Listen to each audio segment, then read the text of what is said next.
It's too expensive. It's too expensive to leave versus what you would save and the regulations that you wouldn't have to go through and all the bullshit with all the permits and all the. What California does is overregulate everything. They get as much government involved as possible. They suck as much tax money out of you as possible. And then they still leave the place a mess. They still have homeless people everywhere. It's still a disaster. It's still a woke show of virtue signaling at every level of the government. Still. Like no course correction at all. They're going further and further into la la land. And you're like, Jesus Christ, you guys. The storm in California may have passed, but Joe Rogan and Mel Gibson are still fired up. On a recent episode of Rogan's podcast, the two didn't hold back, tearing into Governor Gavin Newsom for what they called a complete failure in leadership. According to them, the damage wasn't just from the weather. It was from negligence at the top. If you're into no-holds-barred political takedowns, this episode delivers. Hit that subscribe button and dive in. State is just so poorly managed. It's so frustrating and confusing. And then he gets on TV and pretends like everything's great. Mm-hmm. And California's the best. We have the best state. We have the most amazing economy. And like, you're out of your mind, dude. You've ruined this state. Like, personally, Rogan didn't hold back, opening with a scathing critique of Gavin Newsom's time in office. To him, California should be a beacon, a place that draws in innovators and dreamers. Instead, it's become a state people can't leave fast enough.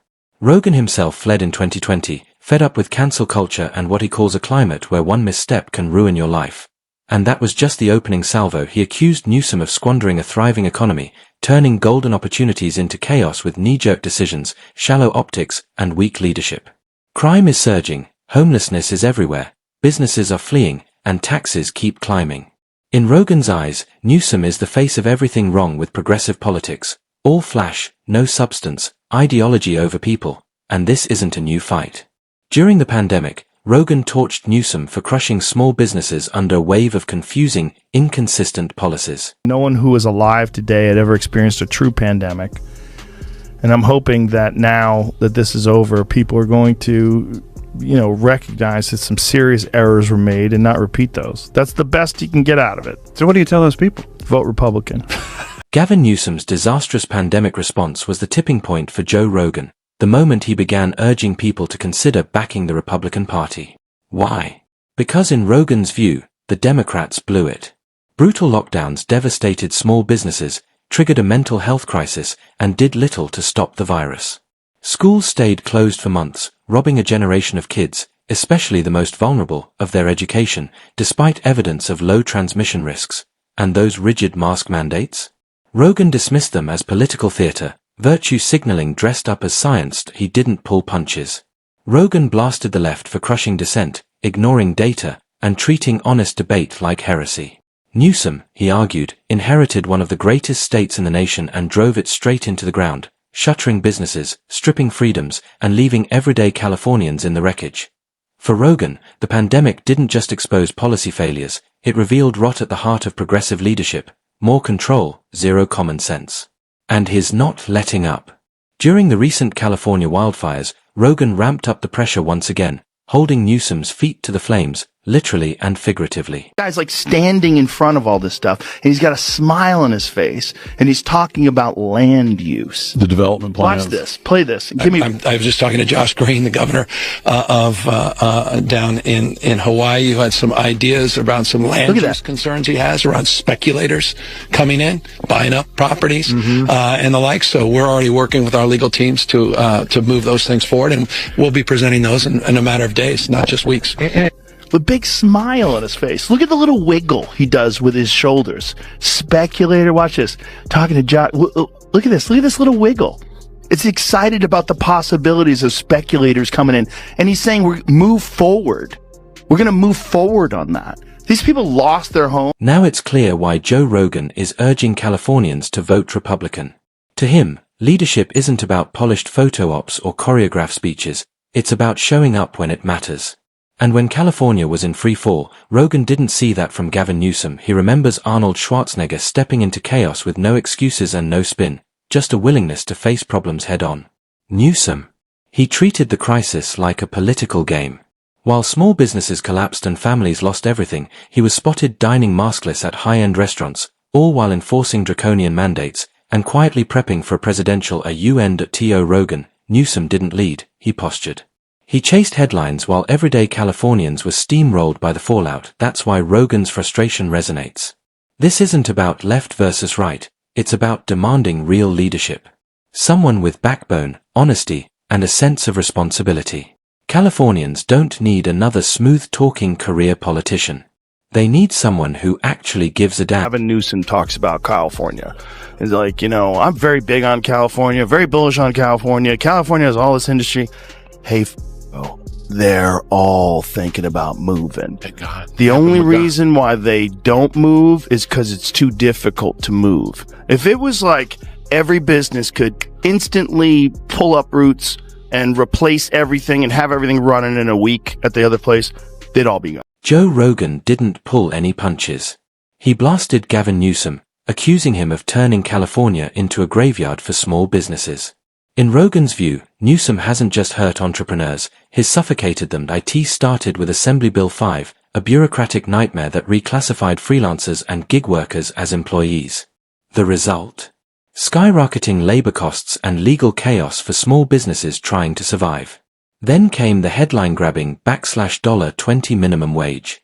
It may have sounded noble, but Rogan argued it crushed restaurants, triggered mass layoffs, and led to wave after wave of closures, and the hits kept coming. Rogan ripped into Newsom over California's unemployment fiasco. Under his watch, fraud ran rampant, and now, business owners are being saddled with payroll tax hikes to clean up the mess, despite having zero say in it. For Rogan, the message is clear. Newsom didn't back business owners, he buried them under red tape, bad policy, and hollow PR stunts. California, once the land of opportunity, is now, in Rogan's words, a warning label for what happens when leadership prioritizes optics over outcomes, and he wasn't done yet. And the regulations that you wouldn't have to go through and all the bull with all the permits and all the... What California does is overregulate everything. They get as much government involved as possible. They suck as much tax money out of you as possible. And then they still leave the place a mess. They still have homeless people everywhere. It's still a fucking disaster. It's still a woke shit show of virtue signaling at every level of the government. Still. Like no course correction at all. They're going further and further into La La Land. And you're like, Jesus Christ, you guys. That's a man who's clearly had enough of Gavin Newsom's administration. And honestly, can you blame him? With all the sweeping policies, heavy-handed regulations, and headline-chasing government theatrics, you'd expect California to be leading the nation in quality of life. But it's not even close. Despite being one of the wealthiest states in America, California is grappling with problems that rival, or even surpass, those in far less prosperous regions. Homelessness has spiraled out of control, turning entire blocks in Los Angeles and San Francisco into sprawling tent cities. Crime continues to climb in major urban centers. Businesses are fleeing in droves to states like Texas and Florida, drawn by lighter regulation and lower taxes. And the soaring cost of living is gutting the middle class. So what have all these progressive policies actually delivered? According to critics like Rogan, not much, aside from inflated egos in Sacramento and a state drifting further from the once mythic California dream and Rogan's not alone voice. Actor Mel Gibson has stepped into the ring too, joining the growing chorus demanding that Newsom step aside. And Karen Bass have already proven their incompetence and poor leadership during the Los Angeles wildfires. Now, as we experience rampant lawlessness and civil unrest, it's never been more clear they're unable to respond effectively and responsibly during calamity. Whether it's sheer incompetence or outright malevolence, the reality is stark. California's in a state of turmoil, and I ask my fellow Angelenos, why are Gavin Newsom and Karen Bass still in office? Mel Gibson didn't hold back, he went straight for the jugular, vote Gavin Newsom out. And this wasn't some Hollywood stunt. He meant every word. Gibson's breaking point came when Newsom stood by as ICE protests spiraled into chaos. What began as peaceful demonstrations quickly devolved into lawless riots, looting, smashed storefronts, and neighborhoods left in ruins. While communities begged for protection, Newsom played politics.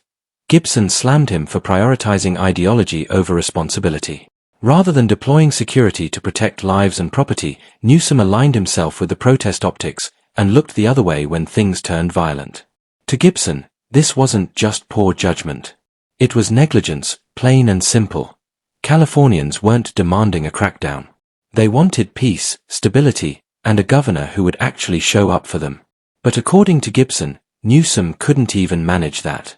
Instead of cleaning up the mess his policies helped create, he was off making headlines, taunting border governors, and posturing for the national stage. Gibson's message was clear: California doesn't need a showman. It needs a leader.